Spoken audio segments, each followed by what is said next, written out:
Hello and welcome to Fox Sports Lab NRL. I'm Eloise Sohier and with me are NRL greats Josh Morris and Chris Lawrence and alongside stats guru Tim Williams.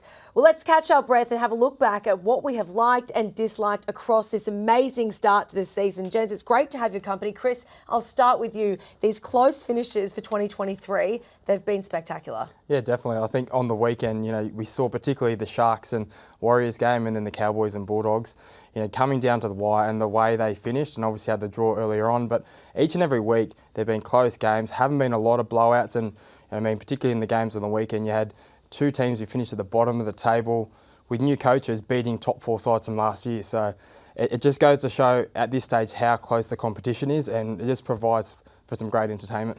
Tim, I suppose I'll get to you on this one about how close this competition really is. In years gone by, have we ever seen a competition so close where it really is anyone's game? I can't remember one, Eloise, being so open. Like the sides coming 12 to 16, those five teams were all top 8 sides last season.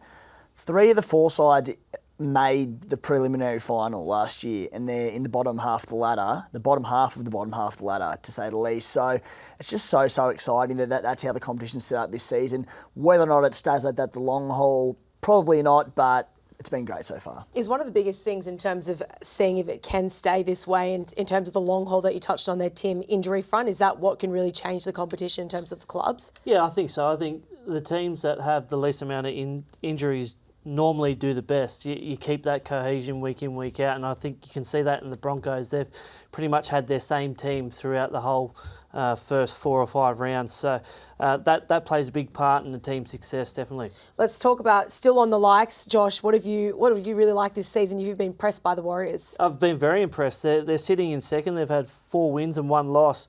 That only being to the Roosters, it was a 20-12 loss, so it wasn't a big loss. But it's just the resilience. They were down 20-0 against the Sharkies and come back in a wonderful game and won. But they're winning away from home, and it's the way that they're doing it as well. In years gone by, they didn't win too many games when they were away from home. So if they can keep winning games away from home and win their fair share at home, they're going to be in the top 4. And leading the front on that one, Sean Johnson, obviously, hasn't that just been so exciting to see SJ? About 5 minutes into round 1 against the Knights, he let Lachie Fitzgibbon through for a try. It was a pretty poor missed tackle, and you just thought the worst. Is this the end of SJ? Very much jumping to conclusions.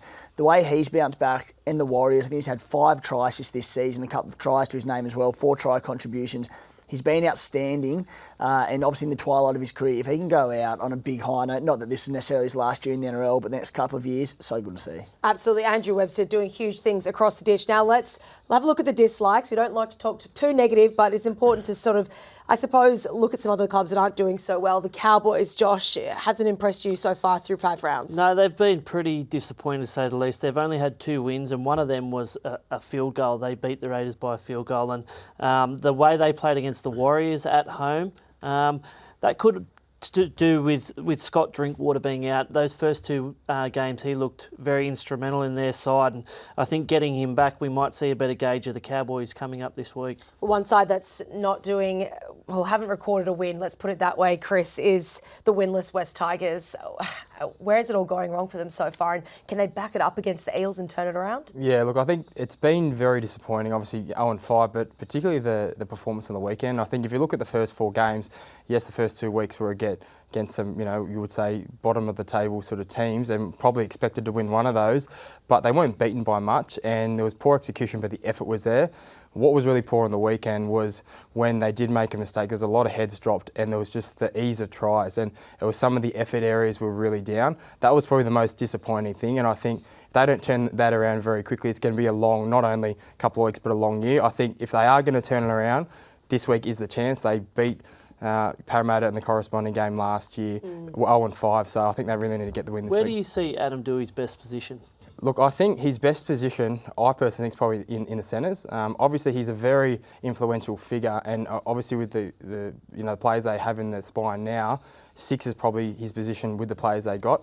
I think if they're going to stick with, obviously, Adam at 6 and Brooksy in the halves, they have to stick in that way. As you know, the more you change combinations, not so much in attack but defensively, it's very hard to build those connections in defence. And your middle third and your forwards can be winning the ruck, and all it takes is 1 or 2 bad decisions, and that lack of connection in the edge, you let a try in, you know, and then soon you might be 3 tries down, and that lack of confidence with a feeling, particularly for this side, you might be on top and feel like you're on top, but because of that lack of connection, because of players continually getting changed, you find yourself down. So I think whatever combination they go, they have to stick with that, and they have to stick with that combination. Chris, Brandon Wakeham gets called up last week for one game.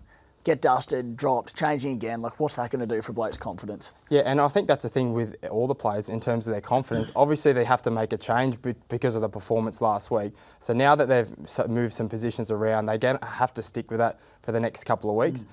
Particularly, you know, they would have gone a whole pre-season with a few different combinations, but would have really predominantly stuck with a certain combination. If that is Brooks, you know, at half, Dewey at 6 and Staines at 1, they're going to have to stick with that for the next couple of weeks anyway. So much to discuss on the winless Tigers. Let's hope they can get a win against the Eels. That is our early look at a season that has been nothing short of sensational. League is life. It's exhilaration, anticipation, highs and highlights. League is everything. That's why we've made a betting brand for League fans. That's better. Chances are you're about to lose.